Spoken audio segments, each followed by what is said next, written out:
Yeah, title checking Elliott Wilson. This is a special one, man. I got Janelle Monáe and the whole cast of Antebellum. How you everybody feeling today? Good. Listen, How are we are you? we're feeling brave. I'm feeling brave today. Janelle, your Hmm. performance is super brave, man. I like the movie. I got the pleasure of watching the movie. It's really intense. Like, I just want you to tell me a little bit about the challenge of taking on that role. Like, there's a lot of intensity and physicality to a lot of your scenes. Like, how did you face Yeah. that challenge of taking on this role? I mean, this is the toughest role to date for me. Mm, I had to call on the ancestors, my mama, you know, everybody to help highlight what it is like and what it has been like for Black women over centuries as they dismantle white supremacy and systemic mm, racism. Mm.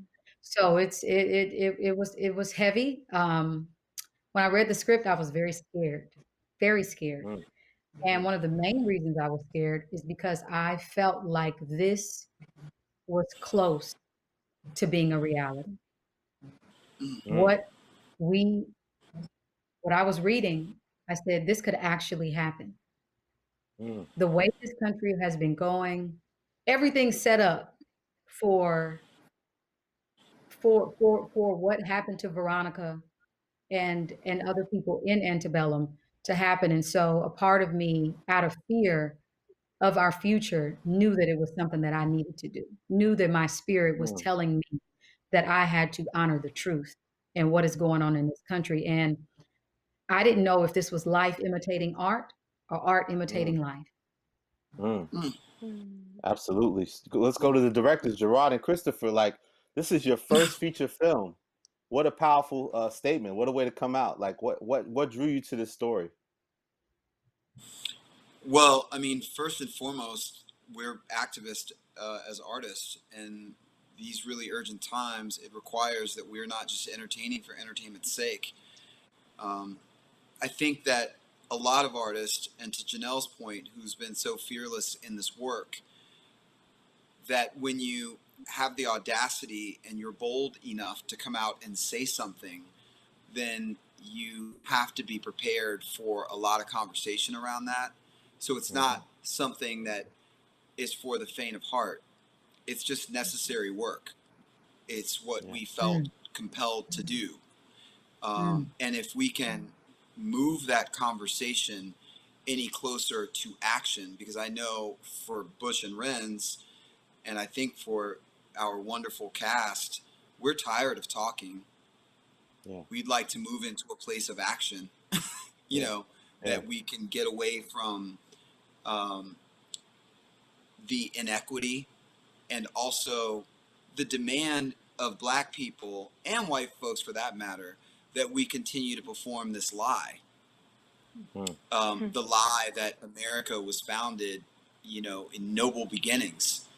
The fact of the matter is the country was built on the backs of stolen bodies and free labor. And mm, until we confront that issue head on, you see what happens when you stop performing. Just look at Colin. Look at how he was mhm, penalized. mhm. As soon as we decide to say, you know what, I'm not going to keep lying. This is not true. Yeah. Mm. And you see what I can't say his name. It's like saying Rumpelstiltskin, but you see what 45 is doing today, and Yeah. saying that he's I with like that Rumpelstiltskin. Though. I like that. That is good. I mean, he's awful. That's But funny. he's going to teach patriotism in schools and has threatened to defund the state of California if we teach the 1619 project as a part of curriculum. So what Yeah. he's saying is, I need to continue to make white folk who don't know the truth or Mm. don't want to know the truth to continue to live in this lie, and we're Mm, just not going to do it anymore. That's what mm. Antebellum represents, that moment of truth. And Christopher, like, despite all the obstacles, why were you guys so determined to not, no matter what, pandemic aside, get this movie out right now? Well, I think this film, yes, it's going to spark conversation, and we always knew that it would spark conversation, but we feel that this is a moment for action. And in the film, Veronica waits for the perfect moment and then takes her action, and that's where we are right now in the world.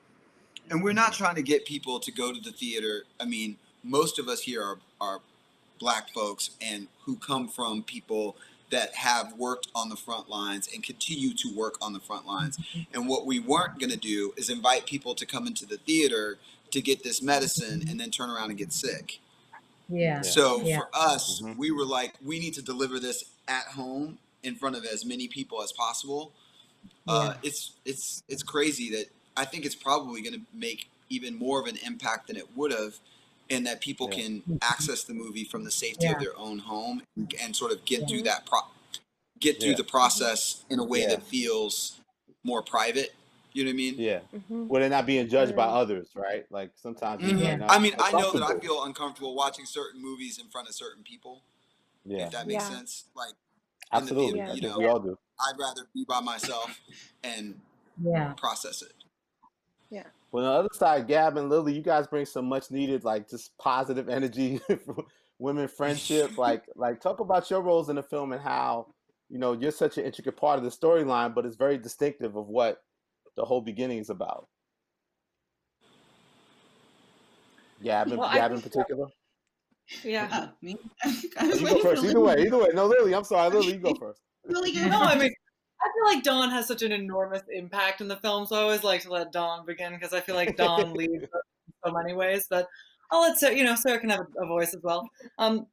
I love the female friendships in this film because they feel so real. They feel so natural. When I read that script, I love the fact that these were three powerful females who were still funny and silly, and they could go out and they could be sexy. And it was capturing this, dynamism of the modern woman that I love so much.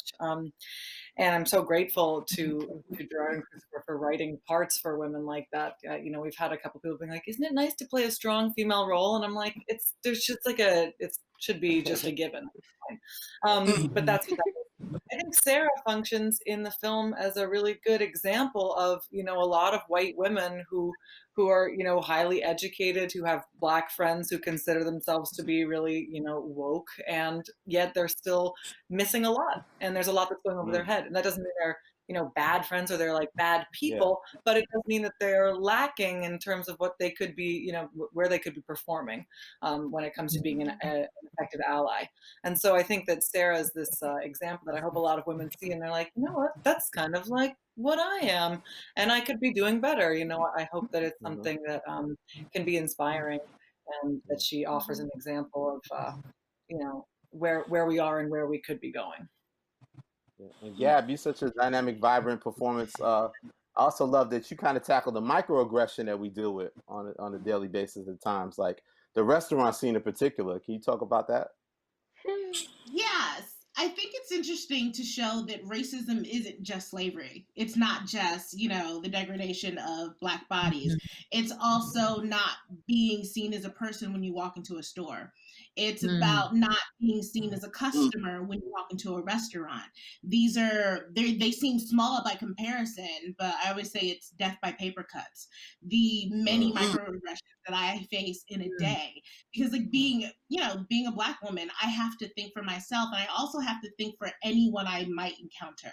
So I have to dress the part if I'm going into like a Louis Vuitton or a Gucci store, but I have to look like I'm a customer. Otherwise, I won't be paid any attention to. I'm going to be seen as a waste of time. When I'm getting on a plane, people will push me out of the way thinking that me being in the first class line is a mistake. That I'm going to be. I once got on a plane with an actress. I'll tell you her name after. But she was in the front. She was in the very front, and I was going to sit next to her.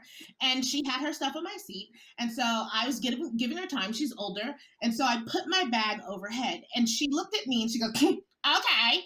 And I was like, what a strange response. And then I put my second bag up there. And she said, "Well, now the person sitting there is not going to have room for their bag." And I said, "I'm the person sitting here." And she said, "Oh, I thought you'd be sitting in the back." That actually was Faye Dunaway, just so we know. Wow. That was Faye Dunaway. I was like, please tell us who it was, Gab. It's Faye Dunaway.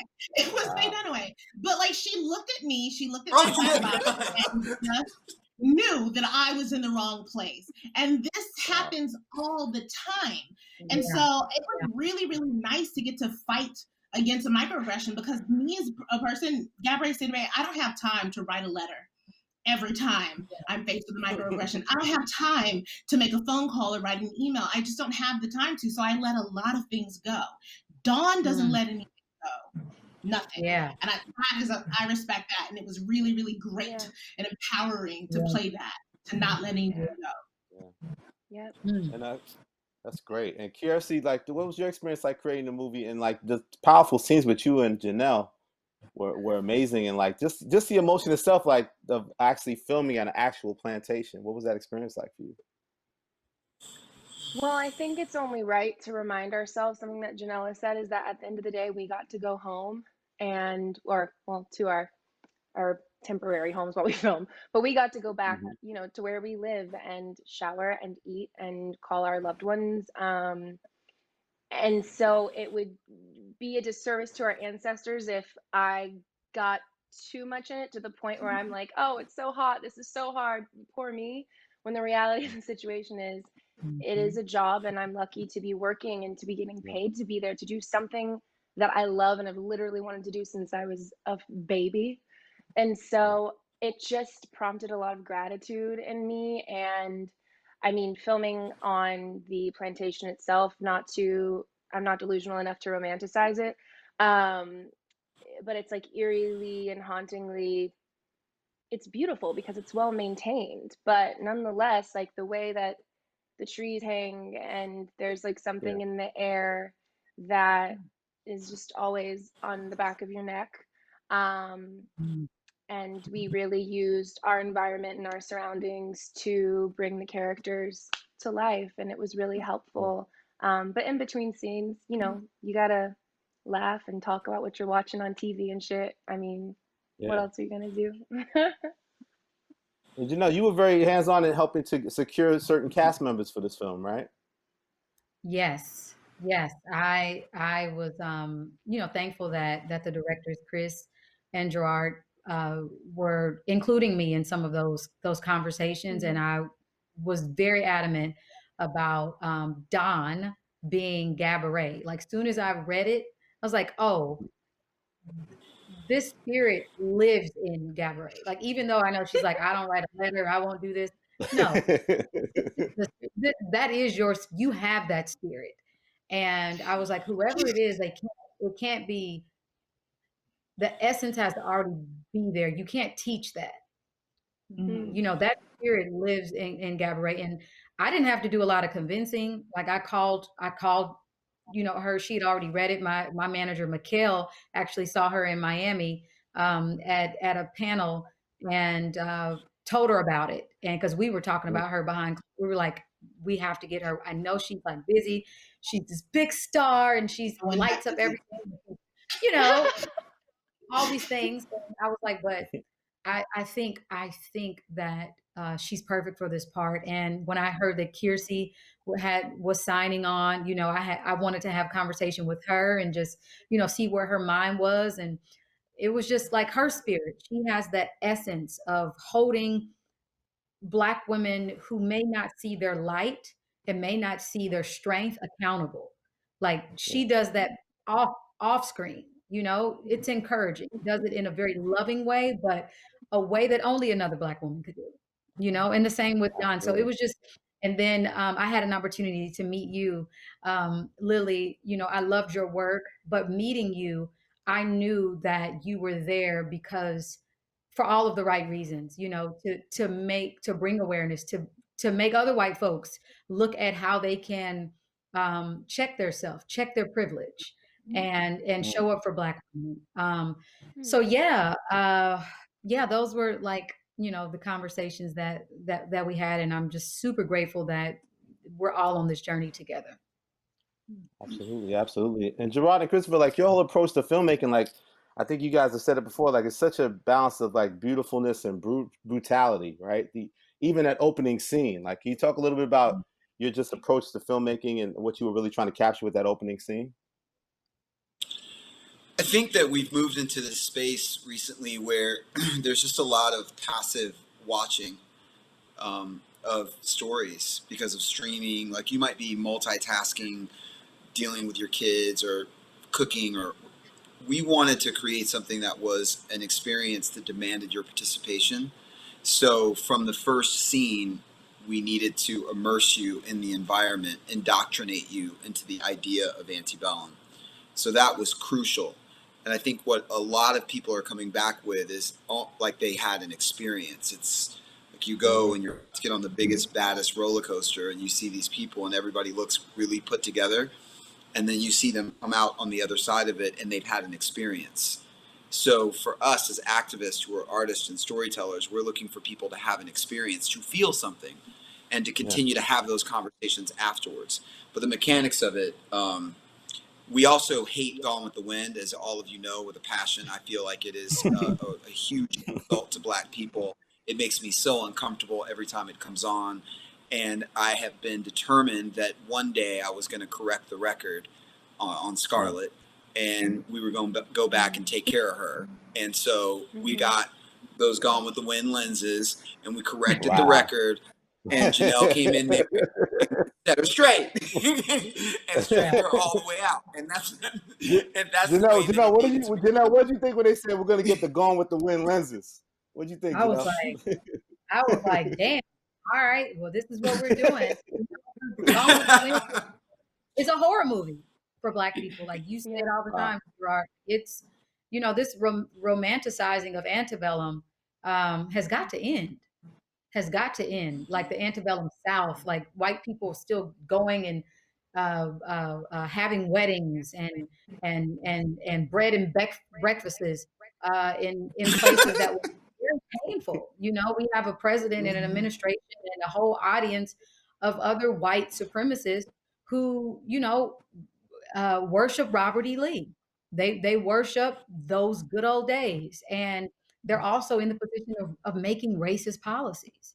We were not enslaved because we willingly wanted to. There was a law mandated for us. And one that was also said, when they get free, go back and get them and return them. And the fact that this president is trying to take away, it's already whitewashed, and there's already so much erasure happening in our school systems. I didn't learn about half the things I know now from the textbook. But the fact that we have a president who is trying to erase the 1619 Project, and say it shouldn't be taught in school. I'm going to have my own, I forgot what he's calling it, but, this propaganda and this the lies that he is trying to tell to erase what actually happened to us is very dangerous. And so I think we have to come from all angles. We got to come with art and music. I did something with Stacey Abrams where I did a song called Turntables and talked about how the tables are turning, how we are leading the revolution. And when we are tired and fatigued, put this song on. We have to keep marching. We got to come from the film world.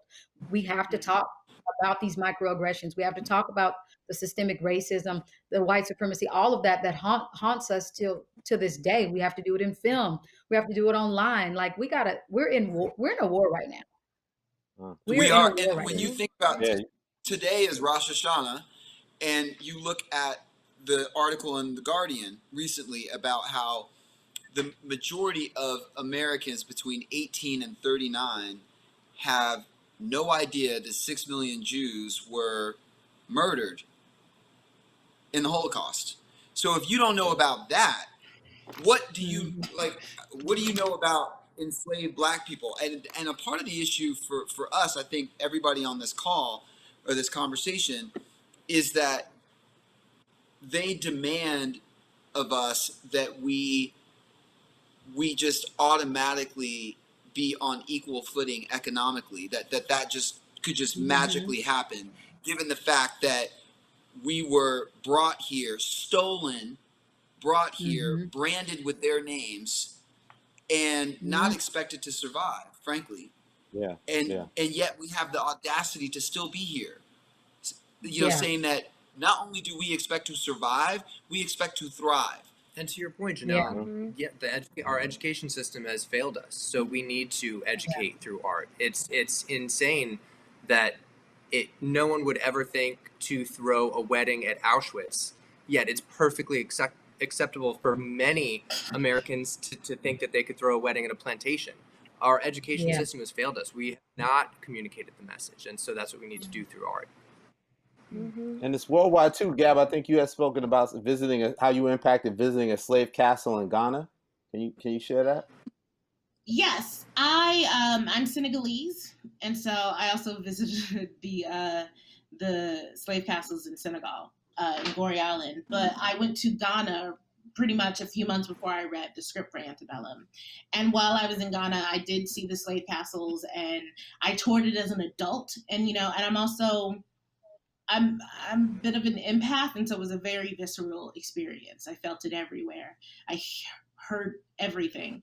It's quite a lot. But what stuck with me most was that the slave castles are still standing.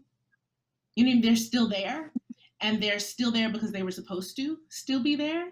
That it reminded me that us being free is an interruption.